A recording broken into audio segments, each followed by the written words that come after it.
What's up everyone, welcome back to Let's Play Dark Souls. Real quick here, I want to get something off my chest before I forget to say it once again. I know that with Bayonetta and Demon Souls I lied about how much I was actually gonna do in terms of content completion.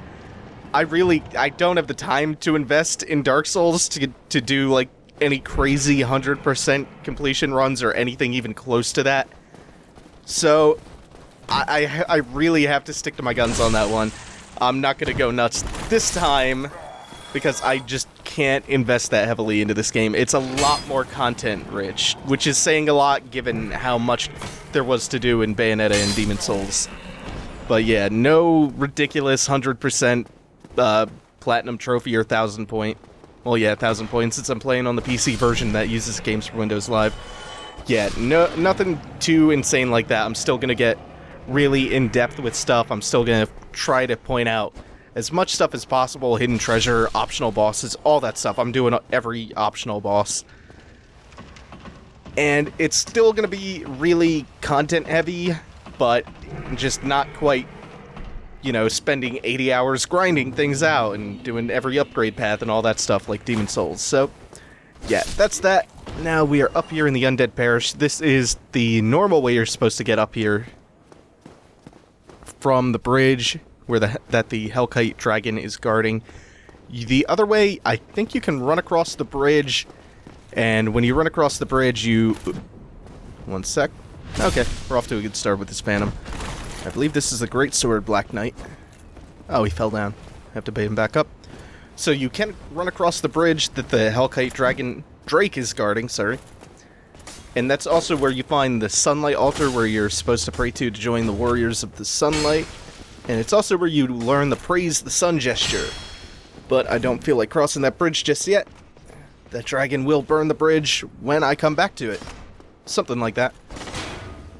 And I really can't time parries out when the knight is in this position, but I don't really think it matters because it doesn't seem like he can hit me too well. So we can just do this the dumb old-fashioned way, and he only drops a little bit of Titanite for me. Oh well. Up next we have good old Mechabore. Gonna try to avoid him until I can thin the herd a little bit. Let's see. Oh shit, he's coming. Am I gonna be okay? Oh. He does a lot more damage than I remember him doing. I didn't think he would tear through my stamina that easily. Damn. Oh. Well, luckily he should be retreating back up the path and I can at least take this guy out. I didn't mean to kick. It drives me nuts with the kick. I can never get the kick or the leap attack to come out when I want them to. But when I would rather take a nice big slash, that's when they usually come out. So I'm gonna back up down this corridor and go upstairs. Hopefully he follows me up. It doesn't look like he wants to cooperate. Just as long as I don't have to deal with anything plus the Mechabore at the same time. That'll be just fine if he can't get in here. Yeah, he can't make it. He can't waddle his big, fat, metallic ass up here. Okay, so he'll just chill down there and guard the gate. And I can pick off the crossbow hollows up here and the spear guy. Yep. And 2. And 3. And the gate that you saw slam shut back there, that shuts automatically when you get too close to it. When we make our way around the Undead Parish to the opposite side, we'll be able to unlock that permanently, and it will open up a shortcut. Oh! Wow, that's really weird. Because the first time I was blocking that, and he ate all of my stamina and did about the same amount of damage to my health. And that time he hit me when I wasn't blocking, and he didn't do that much more damage unblocked. It's really weird. So what I'm doing here is I'm trying to bait him through the fire, and that should have done... No, that did nothing. I have to run. This is really bad. So, the way I normally kill the boar is I get him lit on fire. I guess he has to drop down to that fire on the left from the ledge, but oh man. I'm not wasting any more time on Mechabore. I will come back for him later. Let me drink up, drop down, roll the fuck out. Get out of there. I hear him coming too. Hear that in the background? Now this part, you can die pretty easily, or you can at least get torn up. if you don't stop and question, why would this enemy be running away from me if not to lead me into a fucking trap? Yeah. Gotta use your head. Now, earlier I said I wasn't gonna go crazy and 100% this or anything, but I did have a little fit of craziness around this area in the last recording. I guess that doesn't make much sense out of context. So, in case anything looks weird when I'm backtracking through areas later, funny story about that. So, some things happened the last time I recorded this that resulted in me not being very pleased with the footage. So I went nuts, and I re-rolled the character, which doesn't sound like too bad of an idea given that I was only like 30-40 minutes into the game. But then you also have to remember I got a rare drop sword that I really wanted to use, so I kind of re-rolled 3 times before that dropped again, which could have been way worse. Yeah, but suffice it to say, shouldn't happen again? I shouldn't have to ever re-roll this character again? Oh, that mystery will never be fully revealed. That is one of the few areas in the game where the camera just freaks out and starts clipping through the walls. It was way more common for that to happen in Demon Souls. I think on the left is a dead end with a Baldur Knight at the end. Yeah, this is the one I'm thinking of. I think there's a ring just past him. I can't remember which one, though. Oh, no! Why didn't the backstab come out? Doesn't matter, though. He only takes 2 hits from the Drake Shield. Oh, no, this is the Knight Shield. Sweet, I'm gonna use that. I think that has way higher stability. Yeah. So now we'll run around with the Knight Shield. And I believe we have, what? 1 more Baldur Knight to fight on the... Oh, forgot about you. Spear dude. Okay, so in this next corridor on the right there should be a hollow, and on the left should there be a Baldur Knight? No, there should not be, but there is anyway. I hear footsteps. Oh, he's a lot closer than I thought he was. Didn't do enough damage though. He just kind of wounded my pride a bit. That tends to happen a lot. You take like these weird stray hits and it's just, oh, my pride! My pride is bleeding all over the floor! What's down here? Oh, this is the other side of the chapel. Yeah, and this is where you unlock the gate. That is just a stupid little halberd. Oh, there's also something else we need down here, and it's, I think, the basement key? Yes! Yes. Man, I'm really happy I remembered to come back here, because I normally don't wander this far back. Once I get up to the chapel, I usually just rest at the bonfire near Sen's Fortress, and then I go back and forth via the shortcut to Firelink Shrine. I spent a lot of playthroughs forgetting to unlock that shortcut and to get that key, and then I always wind up having to come back up here.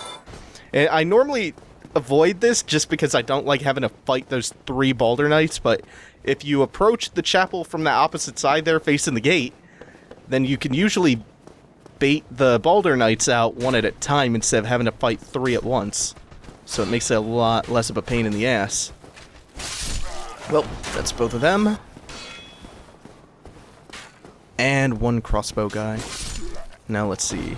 I have no Estus flasks, so I could fight this guy right now. But in case the worst should happen, I always like to be prepared with a bit of healing. So let me go down to the bonfire I was just talking about near Sen's Fortress and replenish my Estus supply. And then we can go ahead and fight the, I don't know what that guy is called. Just the big Black Iron Knight. Oh, I don't want to call him the Black Iron Knight. That title is reserved for someone way more awesome. That reminds me, I should be reminding you guys to make sure you're still voting on a few things. Because I will be basing a few of my decisions off of your comments. And those choices, again, are for the ending. When you type your comment in, just be sure to say something like light or dark ending. Or something along those lines, something that is vague enough to avoid spoiling it. There's a lot more moral ambiguity to the ending. It's not quite as black and white as good or evil. but it's just for simplicity's sake and for avoiding spoilers. That and the other choice was, do you want me to fight not Tarkus? Do you want me to fight the Iron Golem boss, or do you want to see Black Iron Tarkus fight him? And there's one more that I actually forgot about. Do you want me to leave Ornstein or Smo alive for the second phase of the fight? I'm not going to spoil the way the fight works. There's a fight later on in Anorlando. It's the Ornstein and Smo fight. Very infamous, difficult fight. And the difficulty can waver quite a bit depending on who you leave alive for the second half of the fight. So do you want to see me fight Super Ornstein or Super Smo? So just be sure to comment.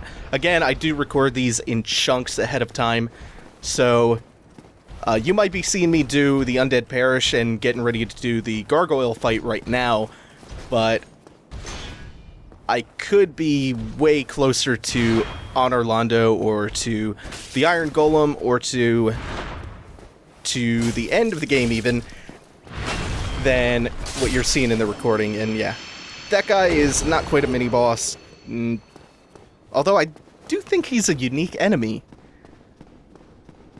Man, I should look into who that is. And he's guarding a Firekeeper soul. I should really look into who that is. I've never really thought about it that much until until I'm in the process of doing the Let's Play. And this is the shortcut back down to Firelink Shrine. I'm gonna go down it real quick just to trigger it because I don't want any nasty surprises when I go back later. Because if you don't ride it the first time, it doesn't trigger until you do. And then both of those platforms remain at the top. So, yeah, let me just get on, or get off and get back on. Then we can ride it all the way back up to the top. Come on, trigger. Come on, come on. No, no, no, no! Don't leave me behind! Fuck!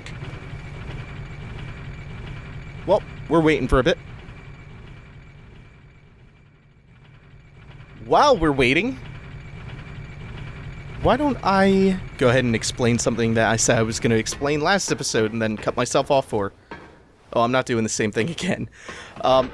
Yeah, so I was talking about how I was going to explain how humanity works, and here's how that breaks down. Humanity are consumable items that you collect over the course of the game, and when you consume a humanity, that counter to the left of your health and stamina bar goes up by 1, and the humanity also heals you. I think it heals you to full. Makes it quite a handy item. There's also an item called the Twin Humanities. That's just 2 humanities rolled into 1. It's also a gift that you can start off the game with. When you die, the same thing that happens to your souls happens to any humanity that you've consumed.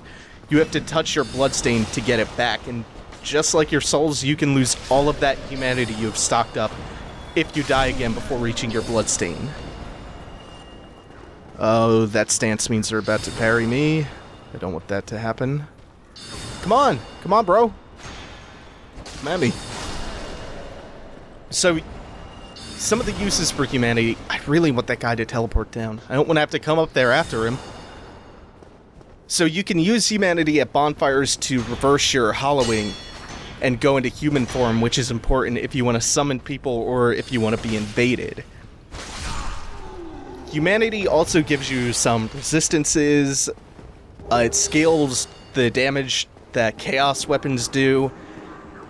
What else? It gives you more curse resistance, and it increases your drop rate. I think the way it influences your drop rate... Oh! I think the way it influences your drop rate caps out at 10 stocked humanity. And then I think to max out your item drop chance or your luck chance, I don't think they actually call it luck in this game. I believe it's 10 humanity, and there are 2 special items, and that will give you the maximum amount of item find that you can get. Come on, I just want you to... God damn it, round this corner. Line of sighting him is not doing me much good. Oh, I was way too close for that to work. Oh, that was a bad decision. That was a really bad decision. I wanted to clear all of the hollows behind him out with one fell swoop, and maybe knock him back a little bit. Fuck, that was dumb. Oh, I'm heading the wrong damn direction. One sec, I'll cut back to that. I wish that bastard would have just teleported down in the first place. Oh, but before I do that, there's a couple more things I want to mention about humanity. So in order to kindle a bonfire, you have to give up one of your humanity to do so. And remember, kindling a bonfire gives you extra Estus flasks. And you get humanity in a variety of ways. You can get it by helping people kill bosses in co-op. You can... most bosses in the game, I think all of them drop humanity when you kill them. You can get it as random drops. I think the rats that we fought going up to the little sewer area that leads up to the Undead Parish, the tower. Rats like those tend to have a higher drop rate. Some NPCs sell humanity. And we are back. Oh, that goofy goddamn channelers. Not quite dancing on my corpse, but dancing adjacent to my corpse. But he who laughs last, laughs best. I intend to do a lot of laughing. Maniacal, evil cackling, you could say. I'm probably not going to laugh. Probably just going to take my my frustrations out. Now he teleports down! What a... Oh, what a troll! Oh no, he's right there. I guess it was one of the weakling little dregling hollows? Whatever. We'll just deal with him. Yeah, 2 hits like a chump, but he can like one-shot kill me. Oh, fuck you, Channeler. Yeah, how do you like those havoc physics? Kicking your body all over. Unnecessarily frustrated with the goddamn Channeler. Is there anything in these? Oh, someone in the comments pointed out that I missed one of the crystal lizards back right before Taurus Demon. I have to remember to go back there and grab that. I'm not too concerned with crystal lizards in this playthrough, but someone points out, might as well go grab it. Not right now, though, obviously. What I'm doing right now is I'm going to go back to the bonfire real quick. So, again, I'm going to cut ahead. I'll see you guys in just a moment. And we are back. I just had to clear this big room full of 10 dreglings, 10 hollows. Not sure what their official name is. We have one more Balder Knight up here to deal with, so 2 shots should do it. Oh no, I think he blocked that one. Now he's about half health.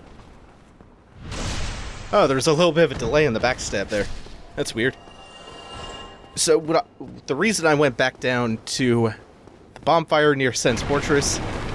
I always love making that entrance.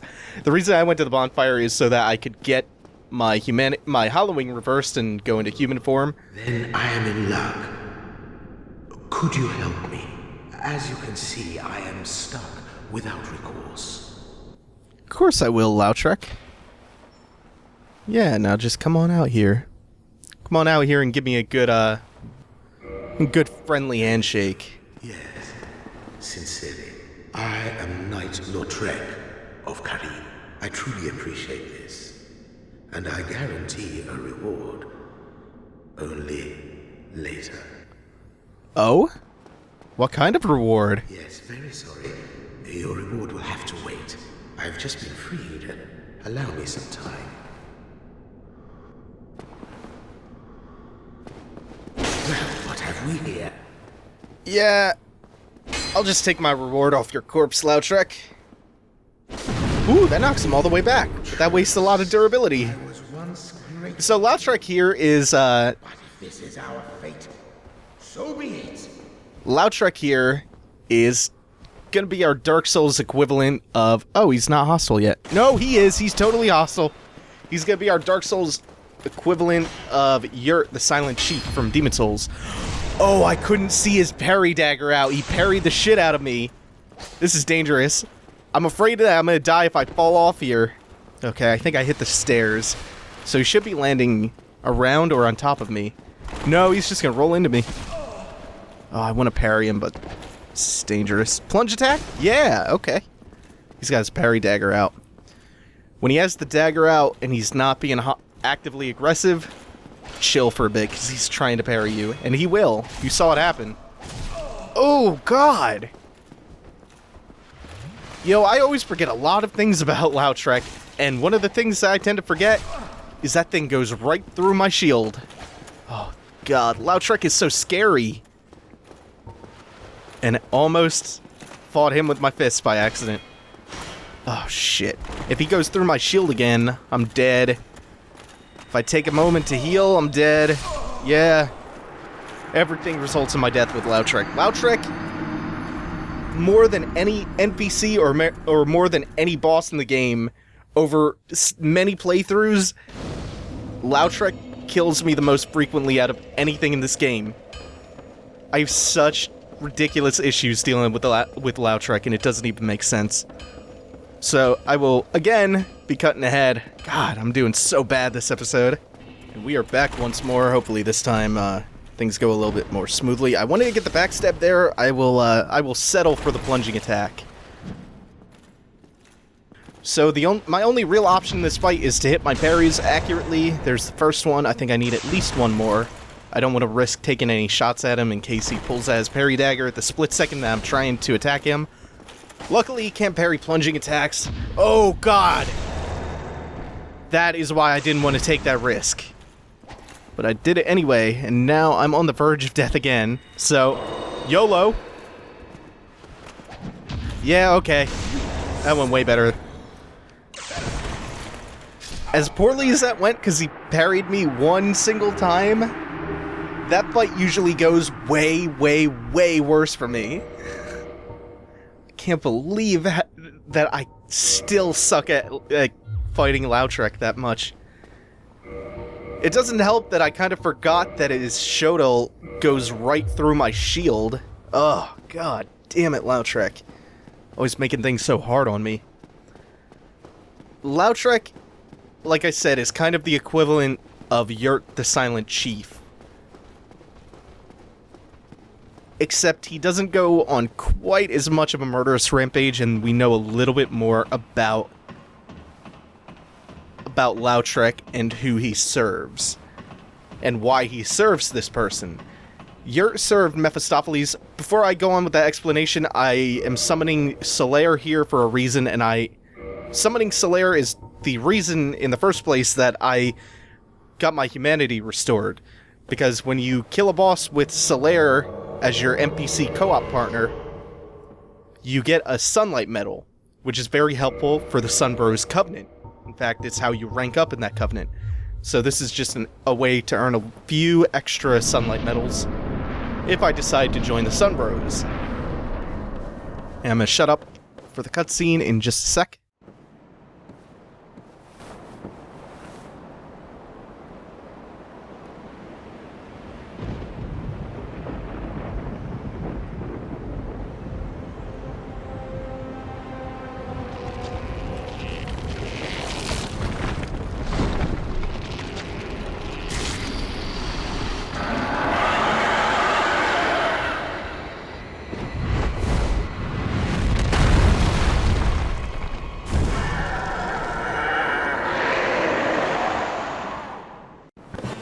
So this is the infamous Gargoyle fight. Or I should say Gargoyles. This fight functions in a very similar manner to the Man-Eaters from Demon Souls. Except it's kind of like Man-Eaters Light. Actually, no, it depends on the weapon you go into this with. If you go into this with a weaker weapon, this is a way, way harder fight. Oop. And I didn't get the first Gargoyle's tail, so I might reset this fight. Does this Gargoyle even have a tail? No, it doesn't. Shit. And he's about to die. No, I want the Gargoyle's tail. I want that fucking weapon. It's a stupid, arbitrary thing, but I'm just gonna let him kill me, and then I'll go on with my explanation about Lautrec, I guess. So, Lautrec, as I was saying, serves a god or goddess, I can't remember which, named Fina. And all we know about Lautrec is he forsook everything he knew to take up Fina's cause. Fina, I guess. And we know that Lautrec is in some way in love with Fina. I don't know if that means romantic love or if he's just deeply, fanatically devoted. And not much is known about Fina. I think the only things in the game that reference this god or goddess are, let's see, Lautrec's armor set, the Armor of Favor, and the ring that he dropped for us, the Ring of Favor and Protection, which gives us a little bit more HP, a little bit more defense. And if you ever take that ring off, it breaks. Another interesting note about that. The other thing to know about Lautrec is that eventually, just like he will go back to your little hub area in Firelink Shrine, and he will start murdering NPCs. Actually, I think he only murders one NPC. He murders Anastasia, who is the Firekeeper of Firelink Shrine.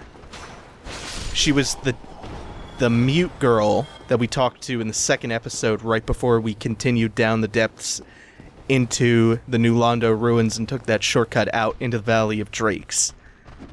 And if you let a Firekeeper die, there are 3 Firekeepers in the game. If you let one of the Firekeepers die, the bonfire that they oversee becomes useless. So that's what I wanted to do the first time the Channeler killed me. Fuck! So we definitely don't want Lautrec going around disabling bonfires by killing NPCs. She was also the one that we could offer a Firekeeper soul to reinforce our Estus flask. Oh shit! Did I forget to reverse my hollowing? Okay, I didn't. Woo! That comes as a relief. So the Gargoyles fight is not too terribly intense while I'm waiting for Solaire here. Without Solaire and with a weak weapon, it gets to be pretty intense. With the Drake Sword, it's a cakewalk. With the Drake Sword and Solaire running distractions, the fight is mostly pretty trivial. That's in part counteracted by the fact that if any boss who has a tail that you can cut off to gain a weapon, going for the tail weapons tends to make fights much, much harder. It doesn't quite negate how overpowered I am for this fight, but it's also proven to make things a little bit more hectic. And the tail will just not come off. It's driving me nuts. I hope I don't have to reset this again. So the other Gargoyle comes in at about 50% health. There it is. So about the tail weapons, there are, what, like... oh, the other one's not dead. Whoops. Oh, I thought there was only one active. Hold on. Fight just got really chaotic, and this won't get off my screen. I can't make that go away. Oh, shit. Okay, the fire won't hurt me. And I can probably... Oh, I got a Gargoyle helm, too. That's cool. Yeah, the fight got a little out of control for a second. I kind of had to go radio silent there. It's all good now, though. All good now. Solaire was vanquished, though, so I think I might not get my Sunlight Medal, which sucks. I did get a rare... Oh, I got both the rare drops from them. I got the Gargoyle helmet, and I got the Gargoyle axe, or the halberd. Plus, I got the tail weapon, so that's pretty cool. Bosses, there are a couple specific bosses in the game who you can cut their tails off. They're also just random, like, major NPCs slash mini-boss type characters in the game. You can cut their tail off and you'll get a special, unique weapon. This boss was one of them, the Gaping Dragon, the Everlasting Dragon, the Hellkite Drake, which we already got the Drake Sword from and would have been a more appropriate time to give this speech. Those are all bosses you can get a tail weapon from, and of course there are a couple more. Let me just go ahead and ring the first bell of awakening, though, and then we will close the episode out.